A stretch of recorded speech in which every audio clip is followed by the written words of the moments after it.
చిట్యాల్ మొన్న మనం అందరం పోయినాము, అంత జనం అందరు చూసిండ్రు. చట్టము ఉన్నోని చుట్టము.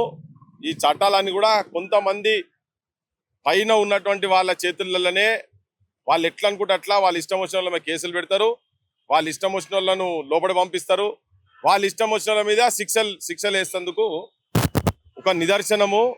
మొన్న పుల్లా రవితేజ ఒక 22-23 ఏండ్ల నుంచి జర్నలిస్ట్గా పనిచేస్తున్నటువంటి వ్యక్తి ఒక రైతుకు సంబంధించిన అంశాన్ని, ఒక మోసాన్ని బయటికి తీసుకొచ్చి చూపి, అంతకుముందు ఆ రైతు దీక్ష చేసిండు. ఒక 4-5 రోజులు దీక్ష చేసినాక కూడా కేసులు పెట్టకుంటే, పోలీసు వాళ్ళు కేసులు పెట్టకుంటే,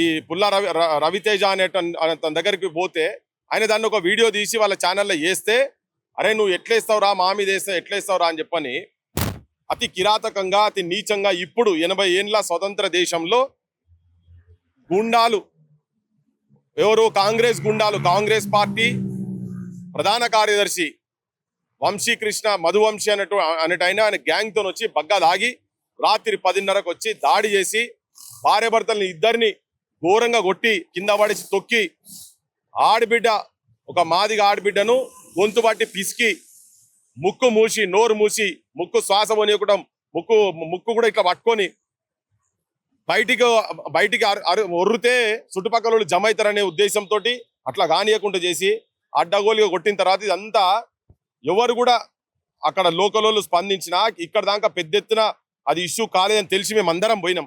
ఆడికి పోయిన తర్వాత చూస్తే ఎంత అన్యాయం అంటే, ఏవని ఎవరైతే మధువంశీ ఉన్నాడో మధువంశీని అరెస్ట్ చేయలే అని తప్పించే ప్రయత్నం జరుగుతూ ఉండే. మేము పోయిన తర్వాత అక్కడ సమాజానికి, పోలీస్ డిపార్ట్మెంట్కు, ప్రభుత్వానికి అందరికీ చెప్పింది ఏంటంటే, A1 ఉన్నటువంటి మధువంశీ వెలమాయన్నే, అక్కడున్న డిఎస్పి సంపత్రావు వెలమాయన్నే, మన భూపాల్పల్లి ఎమ్మెల్యే కూడా గండ్ర సత్యనారాయణరావు కూడా వెలమాయన్నే. ఈ ముగ్గురు కలిసి ఒక మాదిగా బిడ్డ మీద దాడి చేసిరని చెప్పిన తర్వాత వాళ్ళ మీద యాక్షన్ లేదు అని అంటే, తర్వాత పెట్టిండ్రు. ఆ డిఎస్పీ దగ్గర నుంచి తీసేసి ఇంకో డిఎస్పీని అక్కడ తీసుకొచ్చి పెట్టిండ్రు. కానీ ఇప్పుడు మేము మొన్న రౌండ్ టేబుల్లో పెట్టి మేము డిమాండ్ చేసింది ఏంటంటే, ఎట్టి పరిస్థితులల్లో ఆ డిఎస్పీ మీద చర్య జరగాలి. ఎందుకంటే ఆయన కాపాడే ప్రయత్నం చేస్తున్నాడని క్లియర్ కట్గా తెలిసింది. డిపార్ట్మెంట్ కూడా అది గ్రహించి ఆయన పక్కకు పడేసి ఇంకొక పక్క పోలీస్ స్టేషన్ డిఎస్పీని తీసుకొచ్చి ఎంక్వైరీ ఆఫీసర్గా పెట్టిండు. ఎంక్వైరీ ఆఫీసర్ పెట్టిన 24 గంటలనే ఆయన తేల్చేసిండు. ఏవని ఈయననే మధువంశీ అన్నాడు, అరెస్ట్ చేసిండ్రు, బొక్కల వారేసిండ్రు. ఇప్పుడు శిక్ష ఎవరికి జరగాలి? తప్పెవరు దీనిలా? పక్కా డిఎస్పీ. ఈ డిఎస్పీ సంపత్రావు మీద శిక్ష పడేది పోయి ఒక సిఐని బలి చేసిరాడా. సరే మీరు నార్మల్ రెగ్యులర్ ట్రాన్స్ఫర్ అని చెప్పని అదంతా పెడతారు కావచ్చు, నేను దానిలోకి నేను బోదలుచుకోలే. కానీ అంటే అసలు ముద్దాయిని వదిలిపెట్టి, అసలు దోషిని వదిలిపెట్టి మీరు తప్పులేని వాళ్ళ మీద శిక్షలు వేసిరు కదా, మరి ఈయన సంగతి ఏంటిది? అంటే ఇప్పుడు ఈయన ముఖ్యమంత్రి దగ్గర నుంచి అండ ఉన్నది ఈయనకు అని చెప్పి చెప్తున్నారు. మరి మాకు తెలియదు. మరిగా ముఖ్యమంత్రి చెప్తాడు ఎల్మరాజ్యం అని చెప్పి బాగా ఎన్నికల ముందు మాట్లాడిండు. సగం బస్త ముచ్చట్లయితే ఆల్రెడీ చెప్పే ఉన్నాం. ఎవరి మీద వేటు పడాలి ప్రజలు కూడా గమనించాల్సిన అవసరం ఉన్నది. ఏంటంటే, సంపత్రావు డిఎస్పీ మీద ఆయన ట్రాన్స్ఫర్ చేస్తారా, ఆయన మీద ఎంక్వైరీ చేయాలని చెప్పాలంటే ఉన్న సీఐని తీసి పక్కకు పడేసారు. మేము అంటున్నది ఏంటంటే, ఉన్నోళ్ళ చేతులల్లా అధికారం ఉన్నది. ఇప్పుడు వీళ్ళు ఆపోజిషన్ లో ఉన్నా ఇంకా వాళ్ళదే నడుస్తున్నది. గండ్ర సత్యనారాయణరావు ముఖ్యమంత్రి రేవంత్ రెడ్డి అండతోటి ఆయన రాజ్యం నడుపుతున్నాడు. అక్కడ ఆయన సంపత్రావును సస్పెండ్ పక్కకు పడేసాయి, ట్రాన్స్ఫర్ కూడా చేయనీయకుండా కాపాడుతున్నాడు. ఇది మేము దీన్ని అంత ఈజీగా వదిలిపెట్టే పరిస్థితి లేదు. మేము దీని విషయంలో 7 దాకా అంటే 6 దాకా పోతాం అవసరం అయితే. ఇది జరిగిన నెక్స్ట్ డేనే మేము ప్రెస్ రౌండ్ టేబుల్ పెట్టిన నెక్స్ట్ డేనే సిఐ ట్రాన్స్ఫర్ అవుతాడు, వేరే డిపార్ట్మెంట్ పోతాడు, లూప్ లైన్ లో పడేస్తాడు, ఇంటెలిజెన్స్ లో పడేసారట ఆయన.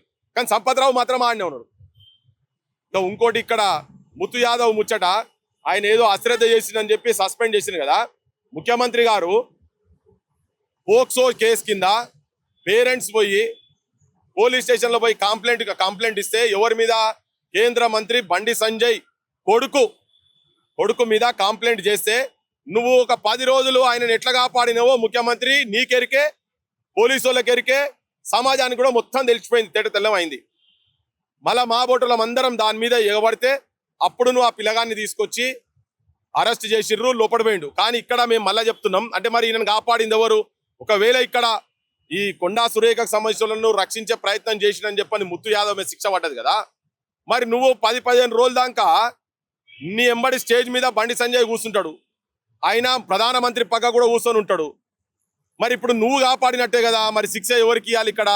అది ఒక అంశం. అయితే ఇంకొక అంశం కూడా ఏంటంటే, పోక్సో చట్టం కింద, ఇది నేను గతంలో కూడా చెప్పినా మళ్ళీ చెప్తున్నా, సెక్షన్ 19 ప్రకారం ఎవరికైనా అంటే పోక్సో చట్టం కింద ఎవరి మీద అయితే కేసు ఉంటుందో వాళ్ళ సమాచారం తెలిసి దాచిపెట్టినా, ఆయనకు షెల్టర్ ఇచ్చినా, నువ్వు ప్రభుత్వానికి చెప్పకుండా ఉంటే తన కూడా దోషిగా అతని మీద కూడా కేసు పెట్టాలి. సెక్షన్ 19 కింద 6 నెలలకు తగ్గకుండా శిక్ష పడేటువంటి చట్టము పోక్సో చట్టం కింద ఉంది. ఈయనే బండి సంజయ్ అంటే ఆయనే ఆ పిల్లగాన్ని సరెండర్ చేసేటప్పుడు ఆయనే బండి సంజయ్ కేంద్ర మంత్రి స్టేట్మెంట్ ఏమిస్తాడంటే, నేను మా వాళ్ళు అడ్వకేట్లు అన్నారు బెయిల్ వస్తుందంటే ఇన్ని రోజులు ఆపినము, ఇక బెయిల్ రాదని తెలిసిన తర్వాత సరెండర్ చేస్తున్నా అని చెప్పిన. అంటే ఆయనకు సమాచారం మొత్తం తెలుసు. ఆయన దగ్గరనే ఉన్న, నేను డాక్టర్ పేరు కూడా చెప్పిన, ఢిల్లీలో ఎవరి దగ్గర పెట్టిండ్రు, ఎప్పుడు రెగ్యులర్ గా బండి సంజయ్తో ఎవరెవరు కాంటాక్ట్ లో ఉన్నారని చెప్పినాం. మరి ఇప్పుడు బండి సంజయ్ ఇప్పటిదాకా బొక్కల పడేలే, బండి సంజయ్ మీద శిక్ష జరగదు. అంటే బండి సంజయ్ రేవంత్ రెడ్డి ఇద్దరు ఒకటే, ఇక్కడ బీజేపీ కాంగ్రెస్ పార్టీ ఇద్దరు ఒకటే అని జనం అనుకుంటున్నారు. మరి ఆయన మీదనేమో శిక్ష ఉండదు, బండి సంజయ్ మీద శిక్ష ఉండదు. ఇప్పటిదాకా బండి సంజయ్ బయటనే తిరుగుతుంటాడు. కానీ ఒక ముత్తు యాదవ్ అన్నట్టు ఆయనను ఇక్కడ జూబ్లీ హిల్స్ సిఐని ఎంత చిన్న పానమైనది ఆయనను పట్టుకొని నువ్వు నిజంగా తెలుసుకుని కమిషనర్ తీసి పడేసాయి. 24 గంటలు 48 గంటలు అన్నారు కదా, క్షణంలో వైర్లెస్ లలో ఏ సిఐ ఎక్కడ కూర్చున్నాడు, ఏ హోటల్లో ఛాయ్ తాగుతున్నాడు, ఇంటికాడ కూర్చున్నాడా, బందోబస్తులో ఉంటాడా, అన్ని సమాచారం తెలుసు కదా. మరి అప్పటిదాకా తాత్సారం అవుతున్నది అన్నప్పుడు మరి మీ పైన కింద నుంచి పైదాకా ఆఫీసర్లు ఏం చేస్తున్నట్టు, ఏసీపీలు ఏం చేస్తున్నారు, డీసీపీలు ఏం చేస్తున్నారు, కమిషనర్లు ఏం చేస్తున్నారు? మరొక మామూలుని ఎవరు అడిగేటో లేరు, వాళ్ళ గురించి ఎవరు మాట్లాడరు. ఎందుకంటే ఇప్పుడు ఏ సామాజిక వర్గం ఉన్నదో ఆ సామాజిక వర్గానికి సంబంధించిన మంత్రులు ఉన్నారు కాబట్టి వాళ్ళు ఆడ కొట్లాడతారు. వీళ్ళు నోరు లేని వాళ్ళు ఇద్దరు వాళ్ళే ఉన్నారు, మీ వాళ్ళ చేతులలోనే ఉన్నది. మరి వీళ్ళ గురించి ఎవరు మాట్లాడాలి? ఇప్పుడు మా బోటలో మాట్లాడాలి. ఇప్పుడు దీని బాధ్యత నిజంగా టైంకి అరెస్ట్ కాలేదంటే సిఐ కాదు కమిషనర్ బాధ్యుడైతాడు నా దృష్టిలో. మరి కమిషనర్ మరి నువ్వు రోజంతా ఏం చేస్తున్నావు? కమిషనర్ ఎప్పటికప్పుడు వాళ్ళకి సమాచారం పోతుంటది కదా, సెట్ల సమాచారం పోతుంటది కదా. ఒకవేళనే కాపాడే ప్రయత్నం చేస్తున్నాడు అనుకో, నీకు నీ ఇంటెలిజెన్స్ ఉంటది, నీ టాస్క్ ఫోర్స్ ఉంటది. మా బోటలో నువ్వు ఏం చేయకుండానేమో రాత్రి పూట 12 గంటలకు వచ్చి మూడు టీంలు, టాస్క్ ఫోర్స్ వాళ్ళు ఒకరు, ఇంటెలిజెన్స్ ఒకరు, లోకల్ పోలీసు తెలియకుండా పక్క పోలీసు ఓడు, ఈస్ట్ జోన్ అంటాడు, వెస్ట్ జోన్ అంటాడు. ఇట్లా అరెస్టులు చేసేందుకేమో ముంగడికి వస్తారు. ఇప్పుడు ఒకరు తప్పు చేసి శిక్ష ఒకరి మీద నెట్టి చేతులు దులుపుకునే ప్రయత్నం జరుగుతున్నది. ఈ 2 ఇష్యూస్లల్లా ఇక్కడ ముత్తు యాదవ్ను మీద వేటేసుడు అనేది, సస్పెండ్ చేసుడు అనేది సమాజం మొత్తం గ్రహించాలి. చూడండి చట్టాలు ఎట్లా అవుతున్నాయి. ప్రజాప్రభుత్వంలో పేదోళ్ళు నిన్న మొన్ననే చదువుకొని ఏదో కొన్ని పొజిషన్లోకి వచ్చేటువంటి వాళ్ళు ఇంకా ఎట్లా బలవుతున్నారో, ఈ అహంకారంతో అధికార దుర్వినియోగం ఎట్లా చేస్తున్నారు. హోంమంత్రి, ముఖ్యమంత్రి 2 రేవంత్ రెడ్డి కాబట్టి రేవంత్ రెడ్డిని నువ్వు వెంటనే ఆయన సస్పెన్షన్ రివోక్ చేసి మరి ఇంకెవరి మీద పై ఆఫీసర్ల మీద ఎవరి మీద వేటేస్తావో వేయాలి, శిక్ష ఎవరికి వేస్తావో. అక్కడ కూడా సంపత్ రావును ఇమ్మీడియట్ గా ఆయన మీద ఎంక్వైరీ చేయాలని చెప్పినాము. మళ్ళీ చెప్తున్నాం, మీరు అనుకుంటారో ఒక రౌండ్ టేబుల్ పెట్టిర్రు, ఆడిదాకా పోయినరు, వదిలిపెడతారని. అంత ఈజీగా వదిలిపెట్టాం. సంపత్ రావు మీద ఆడ శిక్ష జరగాల్సిందే. లోకల్ గండ్రా సత్యనారాయణ రావు కూడా ఆయనే కన్నుసన్నల్ని ఆయన్నే కాపాడుతున్నాడు. ఆయనే సంపత్ రావును కంటికి రెప్ప లెక్క కాపాడుతున్నాడు. ఈ ఎమ్మెల్యేను ముఖ్యమంత్రి కాపాడుతున్నాడు. వీళ్ళందరూ దోషులే అని చెప్పి చెప్పదలుచుకున్నాం.